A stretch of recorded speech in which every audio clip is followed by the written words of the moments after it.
Item 10. Resolution to approve a memorandum of understanding for Rail-Served Economic Development Initiative. Deanne McCann, Executive Director, Economic Development Department.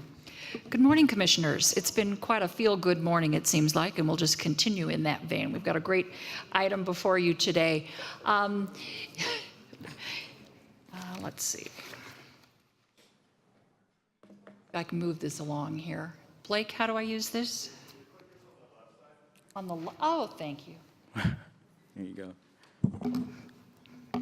So as you see, we have a memorandum of understanding before you today that we'll be talking about this, a real collaborative community effort regarding the development of this park that is contiguous to Fort Carson. As you'll see, the reason that we brought this forward actually began 3 or 4 years ago, looking at the fact that manufacturing has declined significantly, not only locally but across the nation. And a rail-served industrial park has the potential to actually bring manufacturing jobs back to the community. Those jobs have a significant multiplier effect. And also, this could take advantage of the number of military leaving that service and wanting to stay in the community to transition those skill sets. Secondary benefit, obviously, is that that infrastructure could enhance the readiness and resiliency at Fort Carson, which obviously is important to all of us.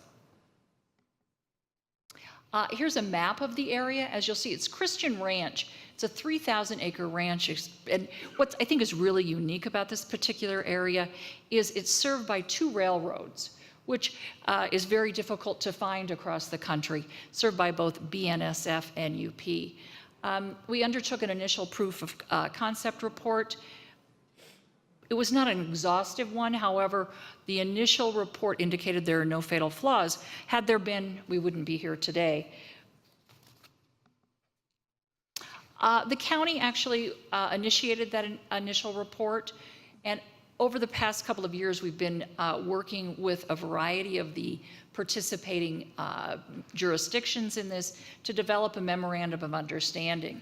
It includes the purposes of this particular project, duties and responsibilities of all the individuals, and establishes an oversight committee. Cole Emmons is here with the county attorney's office.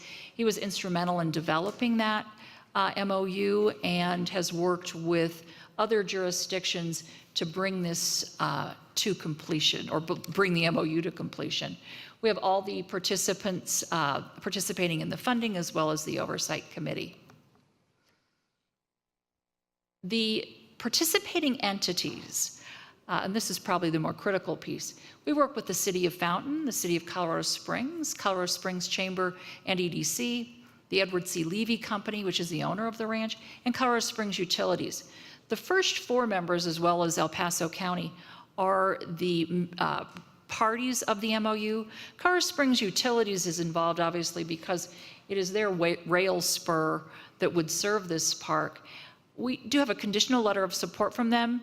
It's a challenge for them, but I applaud their efforts. They've been very open to it and have been obviously offering now this letter of support. We have a variety of individuals here today who could answer questions if you wanted. We have Cole Emmons here who could address the MOU. Tammy Fields and Beth Ann Taylor are both here with the Chamber and EDC. And with Fountain, we have manager Scott Traynor, I believe, and Kimberly Bailey with their Economic Development Department. It was Bob Cope's hope with the City of Colorado Springs to be here to add his support. And then with the owner, I believe Scott Davis may be here, and Steve Mulligan representing them, and Gary Barber, who was instrumental, or who actually conceived the proof of concept report and can answer any questions about it. This really is the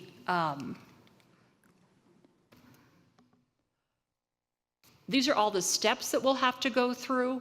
The next things that we'll enter into going forward: engineering, economic analysis, workforce analysis, development of timelines. One of the more crucial aspects will be the development of an entity that may be the eventual developer of this. That could be a port authority.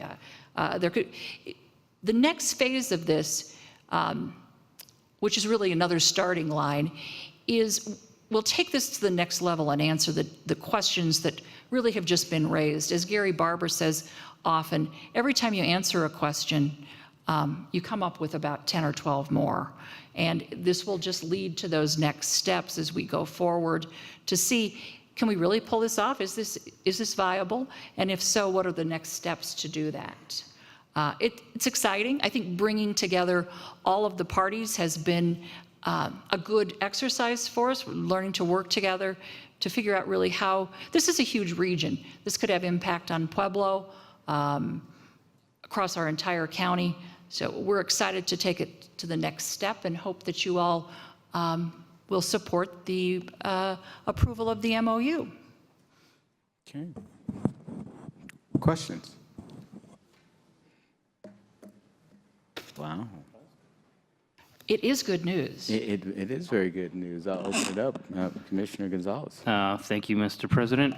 Yeah, I've gotten to receive a lot of the background information because this is down in the District 4. Does look like to be an excellent opportunity for economic development, an economic driver. And in the area, of course, it's an area that is already industrialized. And so this is great, I think a good opportunity to moving forward and see what opportunities this could provide to the area and actually the region. Thank you. Okay. Any comments? Anybody, any audience have any comments on this item before we vote on it? Okay. Seeing none. Do we have a motion? I move to approve. Second. I will call the roll. Commissioner Gonzalez. Aye. Commissioner Vanderwerth. Aye. Commissioner Waller. Aye. President votes aye. That passes unanimously with Commissioner Littleton excused.